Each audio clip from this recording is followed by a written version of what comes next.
بسم الله الرحمن الرحيم.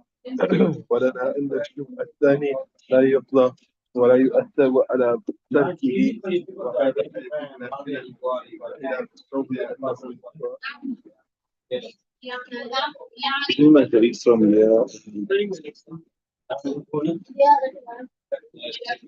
Okay, so what we were saying is there, Bismillah ar-Rahman ar-Rahim, Nahmaduhu wa nusalli ala Rasulil Kareem.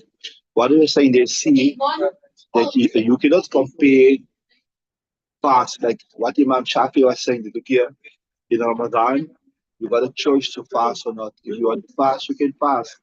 If you want to defer your fast till after Ramadan, you can. So that now, when you suffer, you got a choice to fast or not to fast. So same thing, yeah. With regards to the extra two rakats, you should be having a choice to be able to read the two rakats or not to read the extra two rakats. So if you wish to read four rakats, you can read four rakats, right? So that is the reasoning of Imam Shafi. But you say, no, it's different. With regards to Salah, there's no qadha. So with regards to fasting, there is qadha. If you opt for not fasting, right? You're going to fast at a later, then you can fast at a later stage. You still have to fast. Not you can, you have to fast at a later stage.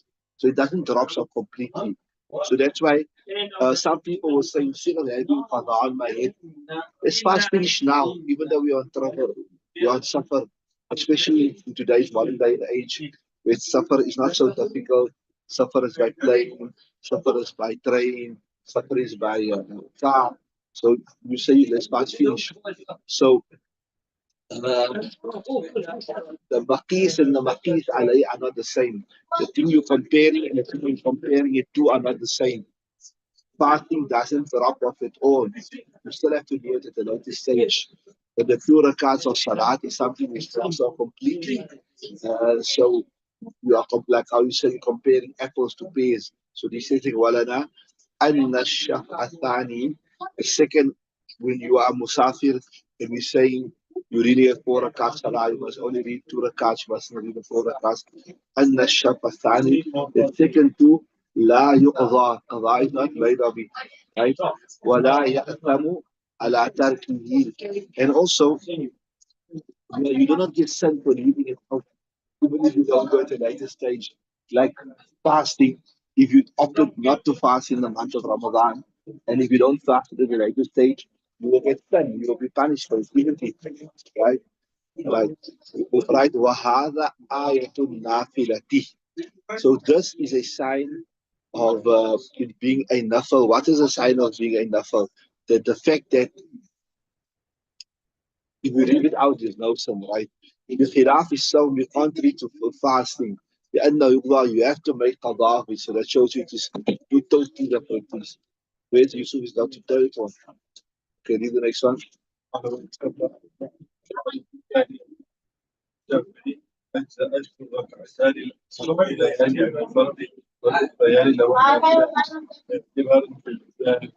Okay, we explained this in detail yesterday.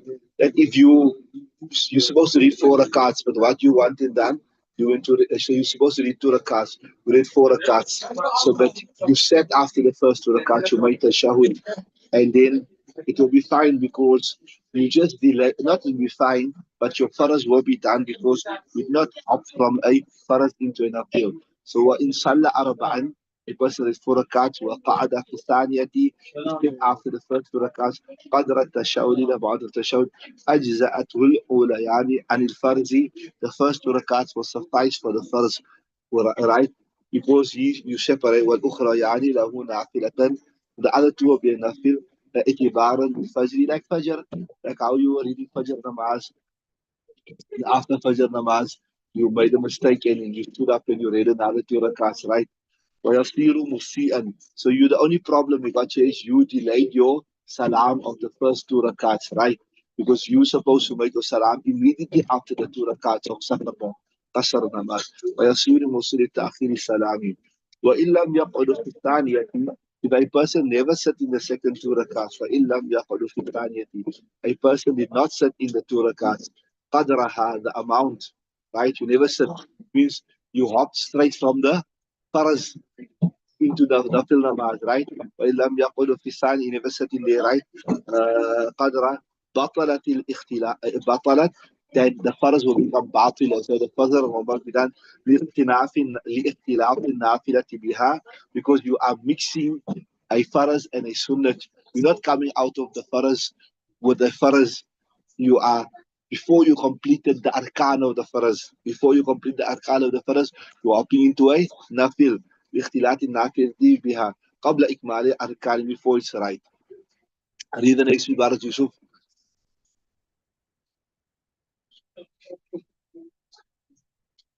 وإذا فارق وإذا فارق المسافر بيوت مصر صلى ركعتين، لأن الإقامة تتعلق بدخولها ويتعلق السفر بالخروج عنها. وفيه الأثر عن علي رضي الله عنه: لو جاوزنا هذا القصر قصرنا، ولا يزال على حكم السفر حتى. Okay, stop there. Okay, let me explain the masla first. Bismillah ar-Rahman ar-Rahim. So you don't have to actually travel the actual distance to become a musafir. What I say here in this ibadat is, once you've made the intention to travel 78 kilometers, the moment you leave the last houses of the town, you are really classified as a musafir. So you don't have to actually traverse the 78 kilometers. You living in PE, for example, right? So you're going this way here, down Cape Road. I mean, you're leaving from the side here. The last houses there before Baywest. The moment you pass those houses there, you want to read your Zohar Namaz, you can already make your Qasr Namaz. So it's the intention that counts. You don't have to really pass, right? When you're going from P from this way here, I think Motherwell is separate. I'm not sure if Motherwell is part of P or is separate to P. If Motherwell is separate to P, the moment you pass Motherwell, then you will start, right? So see there. وإذا فارق المسافر, once the musafir passes بيوت المصري, the last houses of the town, صلى ركعتين, now his 4 rakat salat will become into 2 rakat namaz. Why? لأن الإقامة تتعلق بدخولها, because what he's saying is, look here, when do you stop making qasr? When do you stop making qasr? If you are a traveler, when do we say now you have to read full namaz? Once you enter your town. So same thing, until you don't enter the town, we won't say you must read full namaz. So same thing, you say once, even if you just outside the town, you are returning from the journey. You are returning from the journey. You just stopped in front of the town. You still say it was Nepastor. So same thing. When you're coming back, you say just in front of the city, you have to read 2 rakat. So same thing. When you're leaving also, we'll say the moment you leave the last houses of the town, you also have to make qasr. You understood that? Right? So لأن الإقامة تتعلق بدخولها, because إقامة, it relates تتعلق بدخولها with entering it, right? فيتعلق السفر بالخروج عنها. So safar also will be linked to coming out from it, right? And also, besides, this is a logical reason. That's like I can say a logic, but besides it, وفيه الأثر عن علي. We've got a clear text from Hazrat Ali. And you remember when a Sahabi says something which is not something that is deducible by logic, it's not something that you can logically introduce. And even though he don't attribute it to the Nabi Sallallahu, you say obviously he heard from the Nabi Sallallahu, because it's not something that you can logically deduce. So this is, you done this. You say it's hukman marfu'. Right? As I said, لو جاوزنا هذا الخصة, right? لقصرنا. Once we pass these khussa, you can say like these houses, these huts, whatever here, then we will start our qasr namaz. See? Based on laqas, wooden houses, or do we say jompri, like simple houses on the outskirts of the town, right? Windy houses, okay, right? Carry on. ولا يزال على All the people السفر can come. حتى ينوي الإقامة في بلدة أو قرية 15 يوما أو أكثر. Okay, so once a person qualifies as a musafir, it means you made the intention you're traveling 15 days or more, right? And you left the last houses of the town. you are Musafir. When will you say you come out of the hukum of the Musafir? One is when you come to a little town or village and you intend to say 15 days or more there. You intend to say 15 days or more. Now we'll say you're not a Musafir anymore, you are a Mukim. So there's three terminologies here you must learn. One is a Musafir, the person is considered to be a traveler, and a Mukim is a person who takes up residence in besides his hometown, not his hometown, right? He takes up residence for 15 days or more. He's a Mukim, right? Right? And then one is where you are in your own town. That's what you call a Watane Asli. So this is also called Watane Iqamat. What is it called? Watane Iqamat, the place where you want to say 15 days or more. So the place, so you visiting you from PE, for example, you into Joburg, you do visit your family there. So you decide to stay in one place, not several places. Like Joburg, Benoni is a different place. Joburg is a different place. Lens is a different place. Not that. If you're spending 15 days over all three places, you're not a Musafir. You must spend 15 days in one place, right? And also, it must not be in the wilderness, in the countryside. It must be a place where people will live there, right? So, ولا يزال على حكم السفر. You will continue be a musafir on all the rukhas. Rukhas means the concessions that come with safar. That is like reading two rakats, the four rakats namaz, with the course everything. حتى ينوي الإقامة until he intends to stay في بلدة in a town أو قرية or a village 15 يوما أو أكثر 15 or more days. Right? وَإِنَّ وَأَقَلَّ مِنْ ذَلِكَ قَصَرًا. You seem to say less than 15 days in a particular place, then you're in a qasar. So you left from PE, you saying 10 days in Benoni, 10 days in Joburg, 10 days in Lens. These are all different places. So you will be a musafir in all places. You must make intention that you're going to spend 15 days or more in one place. Right? There's some interesting masalah come out of this from the Hajj. A lot of people, when they go for Hajj, and then they're going to spend Makkah, and they're going to stay in Makkah, and they're going to stay in Medina. So Makkah, and they're going to stay in Mina. Mina is a separate place.